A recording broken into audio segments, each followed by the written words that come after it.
The current governor of Tokyo is running for a third term in office, and she has 55 other rivals, making this the largest gubernatorial election in Tokyo's history. And regardless of the governor's popularity, there are major questions regarding her accomplishments over the past 8 years. So in this video, we'll review the top contestants, the governor's track record, including questions regarding her academic background, and evaluate who has the best shot at winning. You might be surprised to hear that the two main parties' candidates may lose, but before we talk about Tokyo's upcoming election, we need to talk about Tokyo's highs and lows in order to understand what is at stake. Tokyo is home to 14 million people, and it is the third richest city in the world. Tokyo Prefecture makes roughly 20% of Japan's entire GDP, which means that if Tokyo was its own country, the city would be the 17th largest country in terms of GDP, placing it just after Indonesia and before the Netherlands. If we count the Greater Tokyo Area, or Shotoken, which includes Chiba, Saitama, and Kanagawa Prefecture, the Greater Tokyo Area's GDP is slightly above 30%. Tokyo is also home to the Tokyo Stock Exchange, which has been sparking interest earlier this year.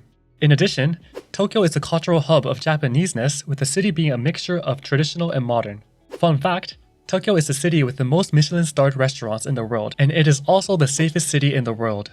And there are multiple iconic travel locations such as Tokyo Tower, Meiji Jingu, Tokyo Station, and the Shibuya Crossing. Regardless of its economic strength and cultural strongpoints, Tokyo faces multiple challenges. As the economic hub of Japan, Tokyo is experiencing a significant increase of population from other prefectures, making the prefecture more crowded. Tokyo's population makes up 11% of Japan's entire population, but when we look at the Greater Tokyo Area, the population as a whole is 30%. A good number of these individuals travel to Tokyo to work. While this means increased wealth for some, this also allows opportunities to exploit the weak, thereby increasing wage disparity. 1 out of 6 people live in relative poverty, and Japan has the second worst relative poverty rate among the G7 countries. Increased concentration in Tokyo will eventually result in an increased elderly population. An increased elderly population places stress on the medical sector. Less people are also getting married in Tokyo, and now Tokyo has the lowest birth rate per woman among all 47 prefectures. Given the living cost of Tokyo, the mental barrier to have a child is steeper compared to other prefectures. In order to change the situation, a record-breaking number of candidates are running for Tokyo's gubernatorial election. Of course, not all 56 candidates appeal to the general population. There are 3 main candidates running against the incumbent Yuriko Koike: Renho, former CDP politician and former upper house politician; Shinji Ishimaru, mayor of Akitakatashi, Hiroshima; and Toshio Tamogami, former chief of staff of the Air Self-Defense Force. The election will take place on July 7th, Sunday. I'll talk about the other candidates in a different video, so let's dive into the 4 leading candidates. The current governor of Tokyo, Yuriko Koike, announced her Tokyo Major Reform 3.0 as her slogan. She announced her Tokyo Major Reform in 2016 for her first term, and she announced her Tokyo Major Reform 2.0 in 2020, so this is a continuation of her policy. In addition to her previous promises, which we'll analyze later, Tokyo Major Reform 3.0 will focus on Shutoboe, which means protecting the capital. By protecting the capital, she means to protect citizens from natural disasters and economic troubles. She plans to do this by reforming shelters and support small and mid-sized companies to increase salary. She also emphasized on supporting women and children. She plans to subsidize the cost of epidurals, which allows women to give birth with less pain. She wants to subsidize childcare from the first child. Currently, childcare subsidy starts from the second child. She also wants to make Edo Tokyo into a world heritage and make all administrative work 100% digital. Currently, the LDP, Komeito, DDP, and her own political party, the Tomin First no Kai, supports her candidacy. Her main opponent is Renho, former upper house politician and former CDP politician. In order to garner support from a wide audience, she left the CDP to run for governor. Renho proposed her 7 promises, or Nanatsu no Yakusoku. This is a reference to Koike's 7 zeros, which was proposed back in 2016. I'll analyze this later. Renho's 7 promises are as following. Let me explain a few specific policies she promised that align with her 7 promises. She wants to support young workers in the medical or education field to return their education loans. She wants to provide financial support that scales based on the number of children per family. She wants to increase bus services for the elderly and make all cafeteria food free. She wants to improve the situation of the prefectural government's contract workers. She also desires to reconsider the Meiji Jingu Gaien construction, which we will talk later in this video. To summarize, she wants to increase the younger residents' income and increase transparency. The CDP and JCP supports Renho. Although mainstream media initially sketched a Koike versus Renho narrative, Shinji Ishimaru, former mayor of Akitakatashi, Hiroshima, is receiving more and more momentum. His three main pillars are political reform, city reform, and industry innovation. For political reform, he desires to use social media such as YouTube to make politics more available. As a matter of fact, out of the 4 candidates, he has the most subscribers on YouTube. He strongly desires to clean politics and stop political favoritism. This is his main pillar.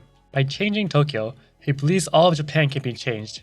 This change starts with the election of a non-party candidate to tell the system that citizens are tired of cronyism. For urban development, he desires to decrease the discrepancy between Tokyo's 23 wards and the Tama area. Most of Tokyo's capital and resources are focused in East Tokyo, as West Tokyo, or the Tama area, has less resources. For example, 20 wards currently provide free lunches and the remaining 3 will start this next year, but this will not be the case for the Tama area. This discrepancy also extends to medical fees and financial resources. For industry innovation, he wants to invest in education and schools to sustain Tokyo's growth. He sees the concentrated population in Tokyo as a problem, and he desires to spread out the population. One way to do this is to collaborate with other prefectures and make sure people can find work in their hometown while receiving a competitive salary. Because Tokyo is the center of Japan, he keeps on emphasizing that Tokyo needs to work with other prefectures in order to solve Japan's problem together, whether that be Japan's population decline or stagnant economy. Unlike Koike and Renho, Ishimaru is running without party endorsement. The 4th candidate is Toshio Tamogami, former chief of staff of the Air Self-Defense Force.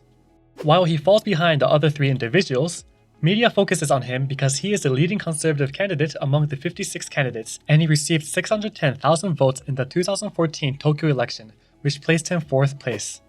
Tamogami's policies can be summarized in the following 5 points. Number 1, he wants to create a safe Tokyo. This is similar to Koike's points about natural disasters and crisis management. Number 2, he wants to bring back confidence and pride in Japan. Basically, he wants to increase patriotism in education. Number 3, he wants to cut taxes for Tokyo residents. Number 4, he wants to re-evaluate policies that prioritize foreigners. He believes that Tokyo Prefecture has been passing too many foreigner-friendly policies. Number 5, he wants to create a government suggestion box that utilizes AI. The Sanseito, or the Do-It-Yourself Party, supports Tamogami's bid. Compared to the other 3 candidates though, Tamogami falls short. Now, all their policies may look similar or even overlap. Given the similarities, there may be some who will say just re-elect Koike. So let's look into her track record to see what she accomplished during her 2 terms. When she first ran for office back in 2016, she proposed her 7 zeros policy. Here's the list. Out of the 7 zeros, she technically accomplished 1, which is animal culling. According to Tokyo Prefecture, no pets were culled or killed since 2018. However, Tokyo Prefecture has their own definition of culling. Animals that were deemed dangerous or beyond medical help were euthanized, and animals that died during their time in shelter were not counted into the official number. Animals that died after adoption are not counted as well. The above scenarios fall under the Japanese government's definition of animal culling. Therefore, this isn't really a zero that she accomplished.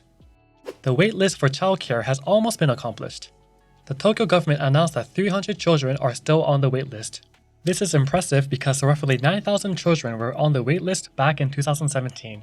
Unfortunately, her other policies are far from zero. For example, overwork increased by 3.3 hours per month. The prefecture blames COVID, which I guess is valid for now. For overcrowded trains, she initially proposed a 2-story train track for the Yamanote line, which is the central loop in Tokyo.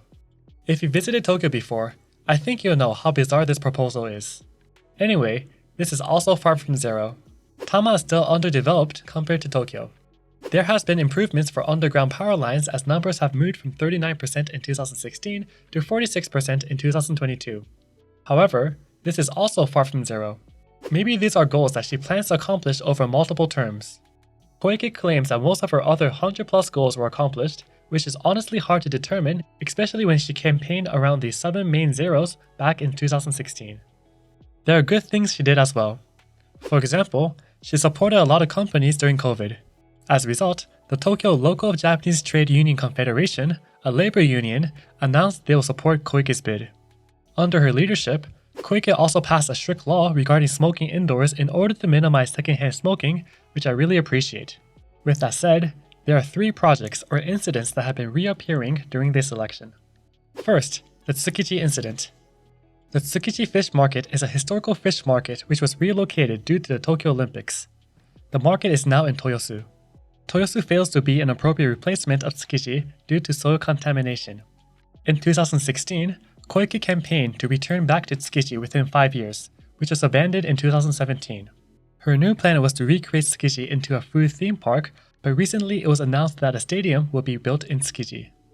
Second, Meiji Jingu Gaien, or Meiji Shrine Outer Gardens redevelopment. Currently, there is a plan to redesign the garden and relocate 2 facilities, create 2 skyscrapers, and cut down 743 trees. The 2 sports facilities are old, and the relocation should free up space to plant 837 new trees, so the number of trees should increase. The rows of ginkgo trees will be left untouched. It may sound all good, but a lot of famous Japanese celebrities and residents are protesting against this redevelopment. Those who protest raise concerns of destroying a century-old park and how the heat emitted from skyscrapers could hurt the trees in the park. Even Southern All-Stars, one of Japan's well-known and famous artists, wrote a protest song called Relay in response to this redevelopment.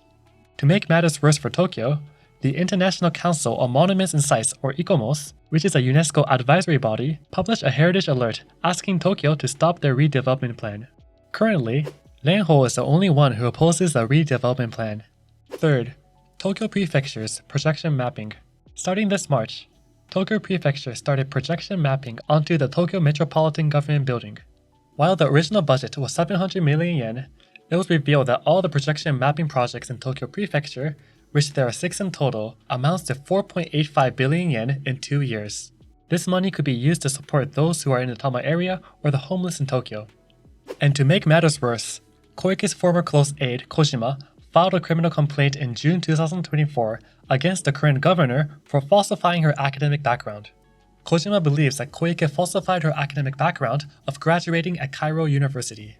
Back in 2020, Koike's academic background was questioned when her former roommate wrote a book called Jotei, or Empress. In this book, the former roommate claims that Koike never graduated Cairo University in 4 years as a valedictorian. I don't speak Arabic, but apparently Koike's level of Arabic suggests that perhaps she didn't graduate the university. Again, I don't speak the language, but apparently graduating as a valedictorian in 4 years in Arabic is extremely difficult as a foreigner. Anyway, when media picked up on Koike's academic background, she apparently consulted with Kojima, who told her that she should just have Cairo University verify her diploma. When the Embassy of Egypt confirmed Koike's diploma within a day after consulting Kojima, Kojima started to question Koike's academic background, and after interviewing others, he came to the conclusion that she falsified her academic background.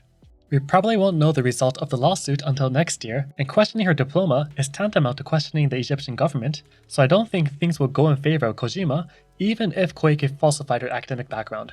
Koike's academic background doesn't really matter, but if she falsified her academic background, then she violated the public office election law regarding truthfulness. To further top things off, Koike made the political party named the Party of Hope, or Kibo no To, back in 2017 in order to fight on the national level. She became governor of Tokyo in 2016. This was a blatant move to use her governorship to attempt to become Japan's first female prime minister. I think most people forgot about this, but I think it's worth mentioning as a negative point. With that said, the other candidates also have their fair share of criticism. Renho previously had 2 citizenships as a politician, which is illegal, and there are allegations that she campaigned for the Tokyo election prior to the allowed campaign period. Ishimaru is also in a lawsuit as he failed to pay parts of the fees of his political campaign posters back in Akitakata City.